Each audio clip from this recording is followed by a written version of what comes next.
kanina pinag-usapan na namin ni Sandro kasama yung Philippine Navy ang response units nila, no?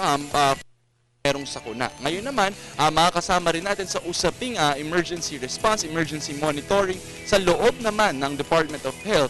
Mula sa Health Emergency Management Staff, ang kanilang director, si Dr. Carmencita Banati. Magandang umaga. Good morning, Doc. Good morning, Dayan and JC. So, umpisahan na natin. Ano po bang pinaka-mission or layunin po ng Health Emergency Management Staff? Ang office namin is the national office that coordinates the health sector response to all emergencies and disaster.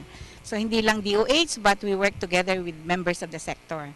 Ibig sabihin, like for the police, may health sector sila, ang armed forces, ang Bureau of Fire, we work together with them. In addition, yung office namin is not just the central office. Ang network po namin, nasa lahat ng DOH hospitals, nasa lahat ng 17 regions, and slowly now we are going down to the LGU. We're trying to help empower the LGU in terms of health emergency preparedness and response. And Doctor, just to clarify, no, actually baka nga mali yung nasabi ko pala kanina, no, pero ang term kasi ay emergency management, no? Yes. Anong ibig sabihin nito, Doctor? Pinagkaiba nito sa emergency response or emergency monitoring kung ano man. Emergency management is the totality, Right. no? Ang usually ginagamit is this management. Misnomer yun, no? Kasi you cannot manage a disaster. Kasi ibig sabihin ng disaster, hindi mo na nga na-manage, no? So, ang emergency management is everything. You do emergency management by having a good preparedness, by responding, and even the rehabilitation side is part of the whole emergency management. So, nasabi niyo po, Doc, na good preparedness. So, ano yung mga ginagawa niyong activities para makapag-prepare, lalo na kapag may mga kalamidad? Ano po mga ginagawa? Do you have any seminar or workshops para i-train yung mga team po ninyo? Okay. Sa preparedness, kaya yung office ko, dalawang division, no? Isang preparedness, isang response, no? Ang preparedness, walang ginagawa the whole year but to help region, hospitals, and LGU to have a very good preparedness program. Ang components ng preparedness program is policies muna. Dapat may magagandang polisiya natin, no? Because if there's no policy, wala tayong susundin. May mga protocol tayo. Meron tayong plan, a very good plan, no? Sabi ko nga, pag ang isang area, isang facility, or isang LGU have a very good plan, 50% nasasagot na yan. Kasi kung wala kang plan, hindi mo alam ang gagawin, no? Kasi the plan tells you who does what, where, and how, no? So, nakalagay doon kung sino yung tao, sino yung anong opisina, anong gagawin. And also, in the preparedness plan, you do a lot of training. So, ito yung pinakamalaking investment ng office namin. Because, ang disaster or emergency management, saka lang nangyari sa atin dito noong 1990s, hindi pa natin masyadong aware yan. Yung ating pinakamalaking before 1990s, maski sa national government, nag-form lang tayo ng TWG or parang ad hoc kapag may bagyo. At ang bagyo noon, 1-2 days lang, no? Tapos na. Noong 1990, we had the big earthquake na tumagal, ang tagal. At saka malakas talaga. I Oo. remember. And then sinundan noong 1991 ng Mount Pinatubo. Right. So ito yung dalawang bagay na nag-change ng senaryo sa Pilipinas na nakita ng government na hindi kailangan magtayo na tayo. Kaya naging very strong yung effort to come up, and kaya nung 1992 nagkaroon na kami ng isang unit sa department na nag-handle nito, but hindi pa siya masyadong structured. So going back to that, ang dami naming training na ginawa. Ang aking dilemma noon, I was with this program since 1994. Ang dilemma ko noon, wala kaming training available. So lahat ng training na alam namin is mga training abroad. So we had a good support from WHO na ang daming pinadala. Pagbalik, ang ginawa namin, nagawa kami ng mga modules sa Philippines. Right now, I can very proudly tell you that we have around 21 training modules na developed through the years depending on the need. Kaya ngayon meron kaming yung mga generic na training na BLS, EMT training, mass casualty, even incident command. That's all the skills. But also we have training sa management like public health, emergency management, sa hospital preparedness. Meron pa kami nutrition in emergency, meron kaming sanitation, mental health, meron. and 21 others, no? So, na-develop na yan, it's already being institutionalized, and some of them are already nasa region na. May mga trainers na kami sa region. Sila na ang nagtuturo.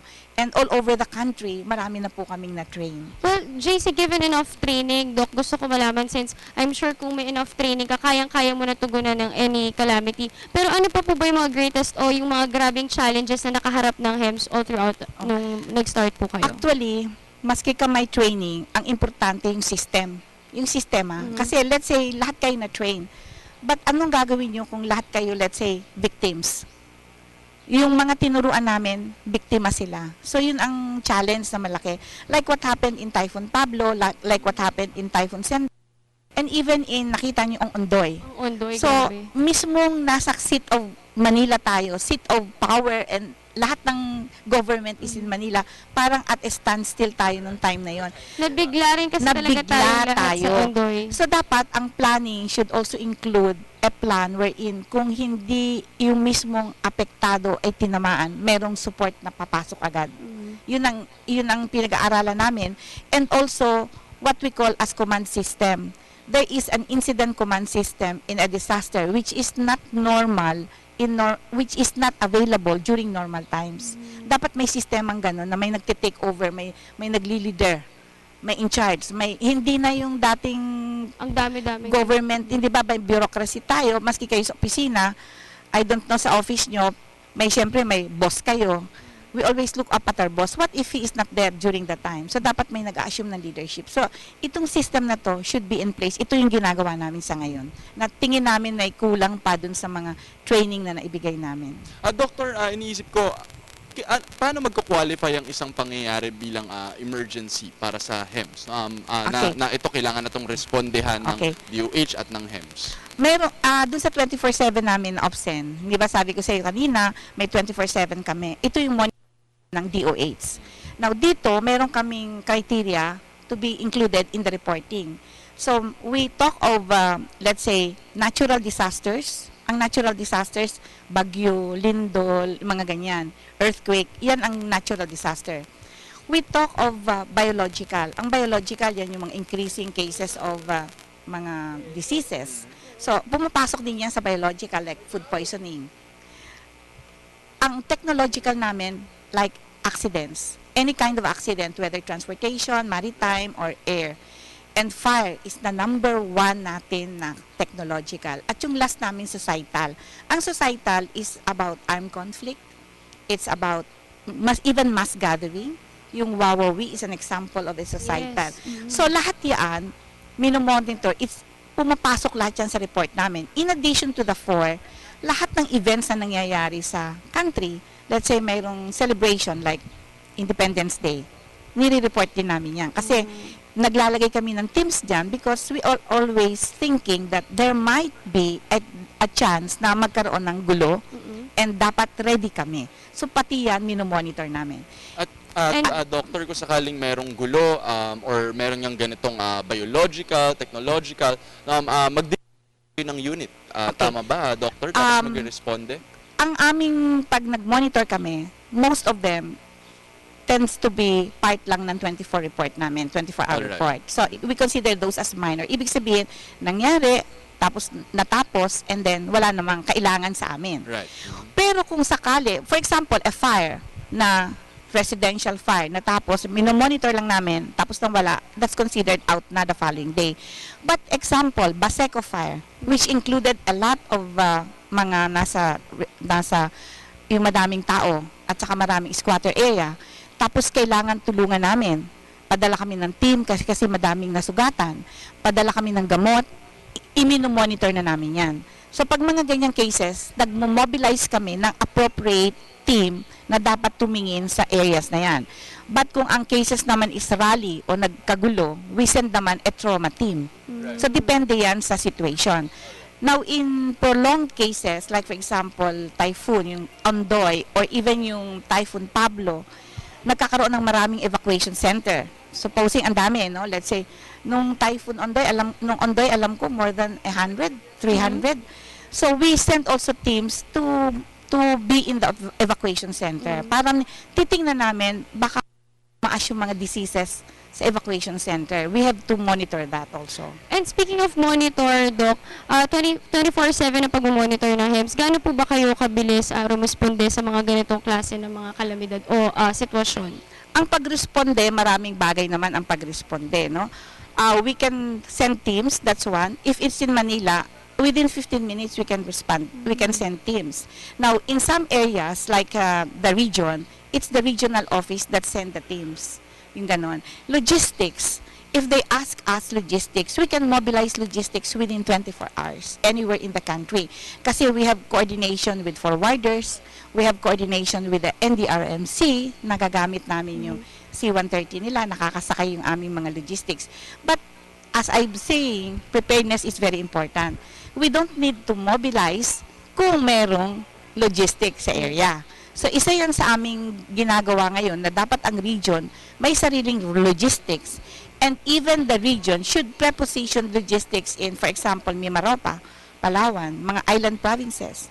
You cannot move logistics within maski 24 kung may bagyo. So, dapat preposition na ang logistics. So, that's preparedness. Actually, alam mo, JC, I believe hindi lamang yung mga ahensya ng gobyerno ang dapat kumikilos at nag-prepare sa mga ng kalamidad. Dapat tayo rin mismong mga taong bayan. Kaya tatanong ko na rin po, available po ba yung mga libro po ninyo para rin po sa mga viewers natin? Of course, gustong matuto or matrain Dito po. yung mga sample, no? Ng mga Yes. libro. Kasi at least tayo rin, aware tayo, di ba? Sa mga pwedeng mangyari. At least alam po namin yung mga gagawin. Available po ba yung mga books? Yes. Meron kaming web, no?